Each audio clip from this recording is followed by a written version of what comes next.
ગઈકાલે Rajkot civil hospital બહાર દલિત સમાજના લોકોના ટોળે ટોળા ઉમટી પડ્યા। મૃતદેહ હોસ્પિટલની બહાર હતો। ન્યાયની માંગ હતી। ધરણાની શરૂઆત પરિવારજનો દ્વારા કરવામાં આવી ને જ્યાં સુધી હત્યારાઓ નહીં પકડાય ત્યાં સુધી મૃતદેહ ન સ્વીકારવાનો પણ કહેવામાં આવ્યો। જોકે પોલીસે આમાં સમજાવટનો પ્રયત્ન કર્યો અને આરોપીઓની ધરપકડ માટેની વાત છે તે કરવામાં આવી। પરંતુ શું મામલો છે, કેમ આવી પરિસ્થિતિનું નિર્માણ રાજકોટની સિવિલ હોસ્પિટલમાં થયું, વિગતે વાત કરીએ। વૈષ્ણવજન તો તેને કહીએ જે પીડ પરાઈ જાનાને રે। નમસ્કાર દર્શક મિત્રો, નવજીવન ન્યૂઝમાં આપનું સ્વાગત છે। હું છું ફૈઝાન। ગઈકાલે રાજકોટના રૈયાધાર રોડ પર આવેલા ડ્રીમ સિટી વિસ્તારમાં બપોરના સમયે ભાવેશ વાણવી નામના દલિત સમાજના યુવાન પોતાના મિત્ર સાથે જઈ રહ્યા હતા। આ દરમિયાન કહેવાય રહ્યું છે કે જૂની અદાવતમાં આરોપીઓ સાથે જે બબાલ ચાલી રહી હતી તેમાં આરોપીઓ દ્વારા સમાધાન માટે ભાવેશ વાણવીને બોલાવવામાં આવ્યા હતા।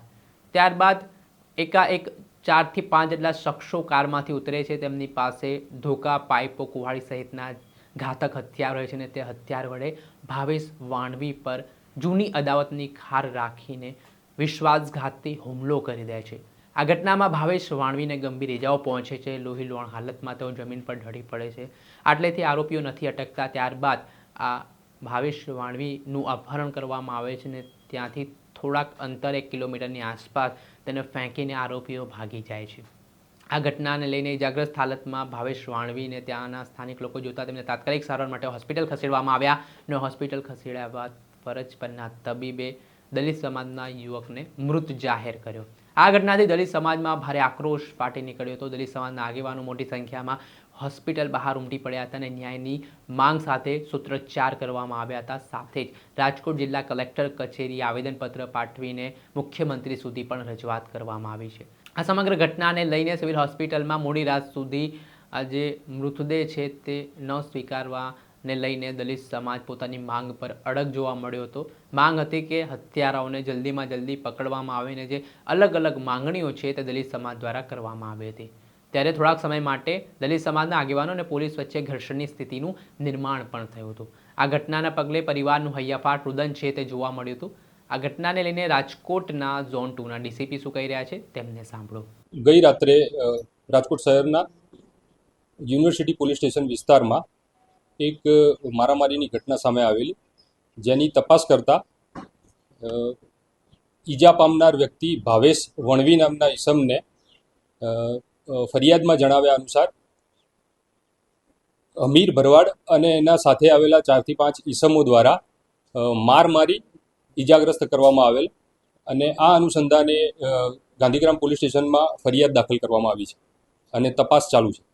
હા, મેં જણાવ્યું પ્રમાણે રાત્રે એને સિવિલ હોસ્પિટલમાં એડમિટ કરેલો, બાદમાં આજે વહેલી સવારે ડૉક્ટરોએ તેને ફરજ પરના ડૉક્ટરોએ ઈજા પામનારને મરણ જાહેર કરેલ છે। ફરિયાદમાં મરણ જનારના મિત્ર દ્વારા ફરિયાદ આપવામાં આવી છે અને ફરિયાદમાં જણાવ્યા મુજબ મરણ જનાર અને આરોપી વચ્ચે શેરડીના રસના ચીચોડા બાબતે કોઈ મનદુખ ચાલતું હતું અને એના કારણે આ બનાવ બનેલાનું પ્રાથમિક રીતે જણાયું। અત્યાર સુધી બહાર નથી આવી વિગત કોઈ। આરોપીને પકડવા માટે શહેર પોલીસની અલગ અલગ ટીમો કાર્યરત છે। પોલીસ સ્ટેશનની સ્થાનિક ટીમ, એ ઉપરાંત ઝોનની એલસીબીની ટીમ અને ડીસીબીની અલગ અલગ ટીમો, ક્રાઇમ બ્રાન્ચની અલગ અલગ ટીમો આરોપીને ઝડપવા માટે પ્રયત્નશીલ છે। આપણે સાંભળ્યા હતા ઝોન 2ના ડીસીપી, તેમણે આ ઘટનાને લઈને માહિતી આપી છે। હાલ આરોપીઓને પકડવા માટે પોલીસે શોધખોળ હાથ ધરી છે। યુનિવર્સિટી પોલીસ સ્ટેશન ખાતે આરોપીઓ સામે અપહરણ, હત્યા તેમજ આર્મસેક્ટ સહિત કલમ હેઠળ ગુનો નોંધાયો છે। આ મામલે દલિત સમાજના આગેવાન રાજુ સોલંકી શું કહી રહ્યા છે તેમને સાંભળો। મારું નામ રાજુભાઈ સોલંકી, જુનાગઢ જિલ્લા અનુજાતિ સમાજના પ્રમુખ તરીકેની જવાબદારી છે। કાલ રાતે 10:30 વાગે મને રાજકોટમાંથી ફોન આવેલ કે ભાવેશભાઈ વાણવીને ઉપર હુમલો થયેલ છે।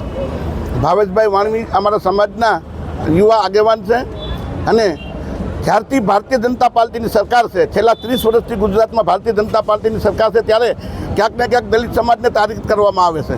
દલિત સમાજ ઉપર અત્યાચાર ઘટવાની બદલે વધતા જાય છે। જ્યારે ભારત દેશના વડાપ્રધાન શ્રી એમ કહે છે કે દલિતો ઉપર અત્યાચાર ના કરો, મને મારું, સાહેબ તમને તો કોઈ નહીં મારે, દલિતોને મારે છે, તો જેમ બને એમ દલિત સમાજ ઉપર અત્યાચાર ઓછા થાય એવી અમારી અપેક્ષા છે. જ્યાં સુધી આ દલિત યુવાનના હત્યારાઓને પકડવામાં નહીં આવે ત્યાં સુધી અમે ડેડ બોડી સ્વીકારવાના નથી. આજે શું કરશો? બપોરે 3 વાગ્યા સુધીને અમે પોલીસને અલ્ટિમેટમ આપેલું છે. 3 વાગ્યા સુધીમાં આરોપીને પકડવામાં નહીં આવે તો આ ડેડ બોડી લઈ અને અમે પોલીસ કમિશનરના બંગલે જવાના છીએ ડેડ બોડી લઈ.